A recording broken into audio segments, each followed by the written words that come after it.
Camel cigarettes? Remember the camel was a cartoon? Well, they made them change that. They made them say you can't use that anymore. And they also took cigarette ads out of a lot of magazines, so that because they were putting them in magazines where teenagers were like 17 magazine or Teen magazine. They were putting it there, right? Look at this. The Colorado governor won't rule out banning marijuana. This was just a few months ago. Here's why. Right? 2 facts.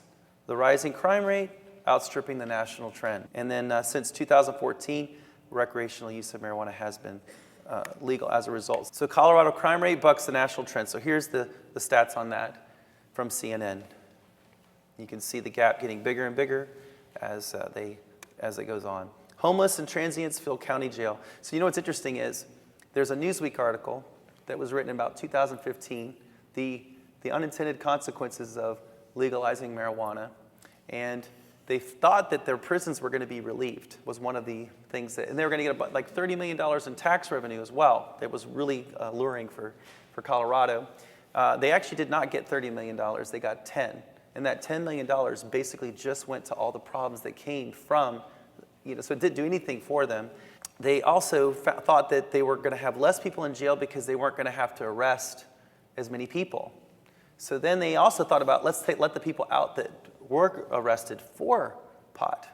So then what happened was, though, these people that are homeless, they're not even going to, they're getting fired from their job because they can't operate certain equipment with pot. So they're failing their drug test.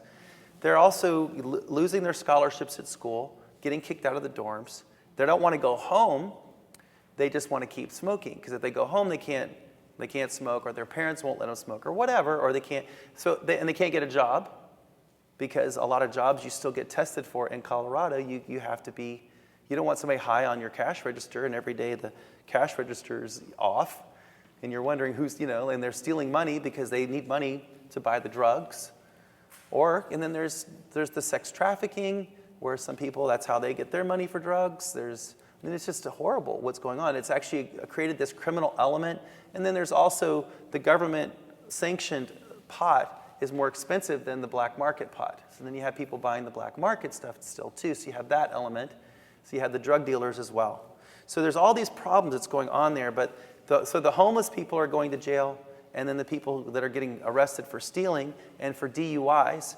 Do you know that the foster care, I just spoke at the National Foster Care Conference just a few months ago here in Orlando, and the foster care in Colorado, they're on their knees. They are on their knees. It's horrible what's happening in Colorado. There's all these kids that are the parents losing their kids and having to when they lose their kids to foster care, they don't have enough homes now in Colorado. So they have to ship the kids outside. And by the way, what's the biggest reason why kids are taken away from their parents? Drugs. It's drugs. So because of that, even though it's legal, they're still driving under the influence. They're getting DUIs. Traffic fatalities are just astronomical. The emergency room, by the way, 42% increase in accidental injuries. Can you imagine what that's doing to the economy of Colorado? So that's why the governor's freaking out. And some of us here probably thought, even my friends, I've got some guy friends that voted for legalizing medicinal marijuana. And I told them, I said, that marijuana doesn't have as much medicinal benefit as it used to. And they didn't know that there's 4 times less, I think it's even worse than that, than it used to be. The CBD is 4 times less than it was, or no, half of what it was, I think. But then the THC just depends upon what you get, because they've modified it. And it's so crazy high that people are getting hooked just like that. When I remember in high school, there was only a couple of people smoking pot. Why? Because, it really didn't do a whole lot for you, and you smelled like a skunk. And then you walk home and your parents could smell it, and right? It wasn't. There was just 1 or 2 people that would, at least in my school, that would just check out. So now it's just crazy how high the THC rates are. So do you know that 6 months after they legalized marijuana, because of all the problems with kids, because the expulsion rate went up, a very high expulsion rate, suspensions and expulsions, kids dropping out of school went really high. So they already had a drug education campaign. They made in 2014. They made another one 6 months later, trying to get them to say, look, don't be a lab rat. Don't like experiment with your frontal lobe. Your frontal lobe is still developing.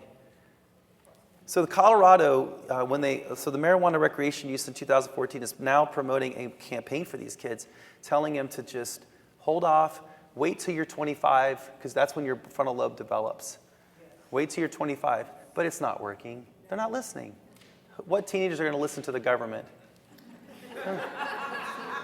You know, it just doesn't, they're not going to listen. So, and then when they made it legal and they want to be like an adult, and of course they like the feeling, and it is so much more addictive than it used to be, that it is a big problem. I will say that alcohol has dropped amongst teens because of pot. Some people are trying to credit heroin use dropping when they legalize pot. And I could see that happening. I could see that. One of the things I like to do is show a video to the kids that SNL did. I don't know if you guys saw this video, but when de Blasio, the governor of New York, said you could have up to 25 grams of marijuana on your person and not be arrested. When that came out, SNL did this video, and it's with Woody Harrelson. And I watched this with the parents in the room with a teenager, and we're all laughing.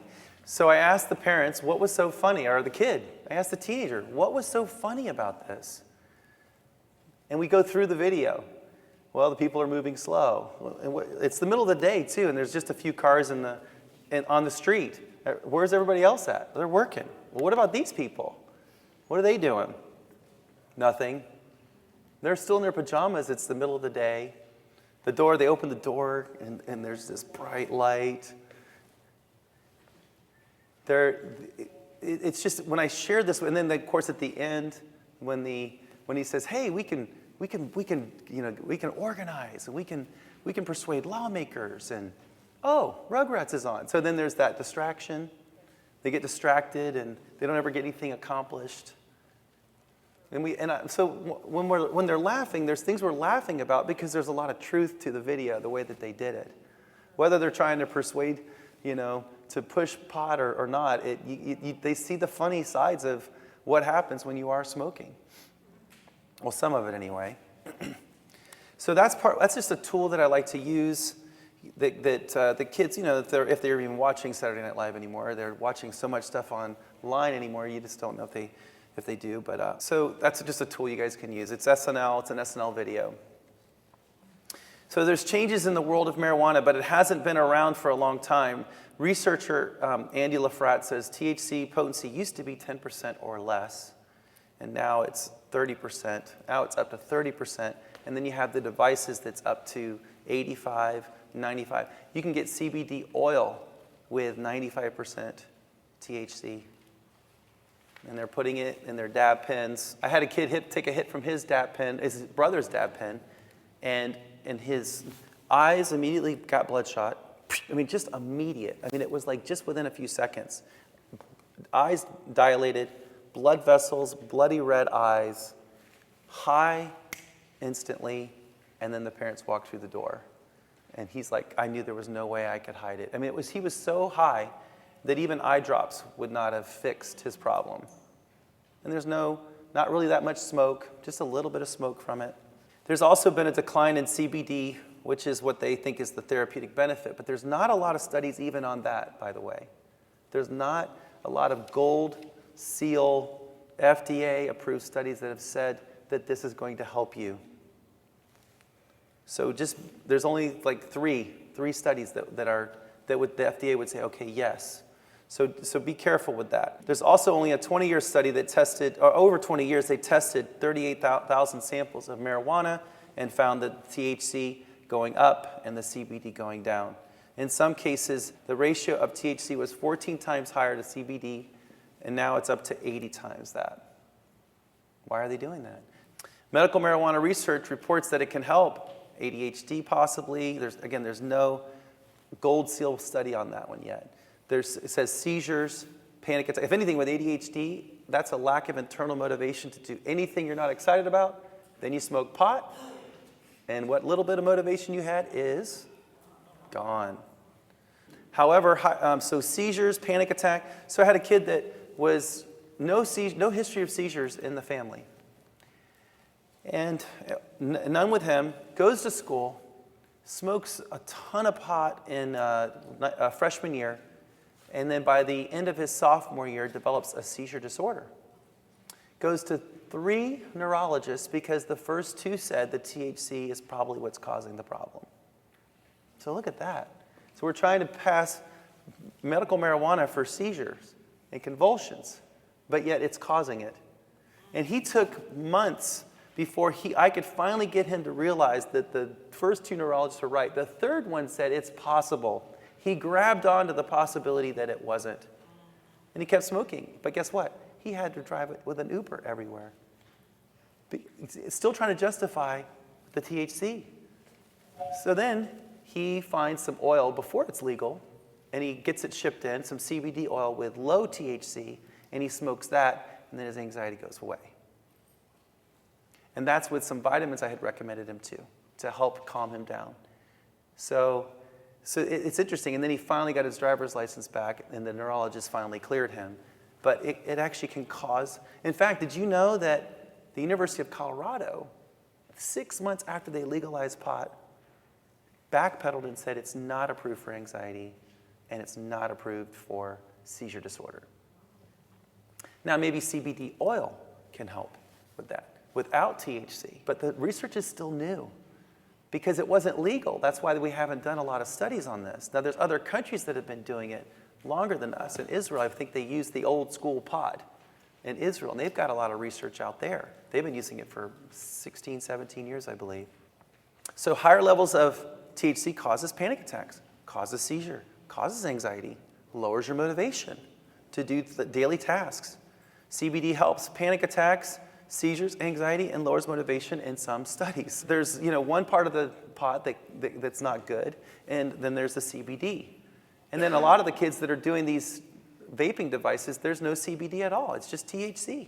So patients get with worsening, how about this? This is where it all, I ask kids in my office, I have this on my tab all the time on my browser. This one, the SNL video, and a couple other ones, the Newsweek article about the effects of marijuana on Colorado. This is one I have because glaucoma was one of the main reasons for medicinal marijuana in California. That was one of the first reasons they used it. Well, basically, I go to the Glaucoma Foundation website, and you go there and you can find an article that says you basically have to smoke pot every 3 to 4 hours. So basically 6 times a day, 6 to 8 times a day, to get the same benefit you would from a medication for glaucoma. And they said that the side effects would be so severe that it wouldn't be worth it. It wouldn't be worth it. So, and then they basically found that they tested, 9 patients, and they basically said 9 out of 9 people discontinued after 9 months because it was so crazy. So I was at a conference just a couple months ago on addictions, found out there's a therapist that all she does is work with UF students who come home with psychosis from smoking too much pot with high THC.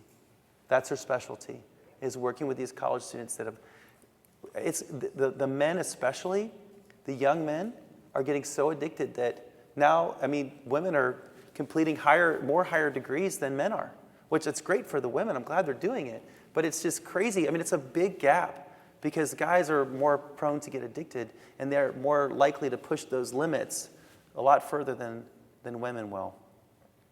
So it's a huge epidemic. I'm worried about my kids if we keep going forward with this. I don't know if you have any access to politicians or congressmen, but I would be talking to them about it. I know I've been texting, I have a contact that goes once a week to the White House. He's part of a mental health committee, and I've been texting him these things about the research and foster care, to try to, they actually asked me to be a part of this, some panel out there in February, but I'm still waiting to hear back from them. This is Jim West, the author of the Stress Less series and president of Total Life Counseling Center. For more free helpful video tips, please follow the link below this post. For more information on this or more services, please visit us at totallifecounseling.com or call us at 407-248-0030.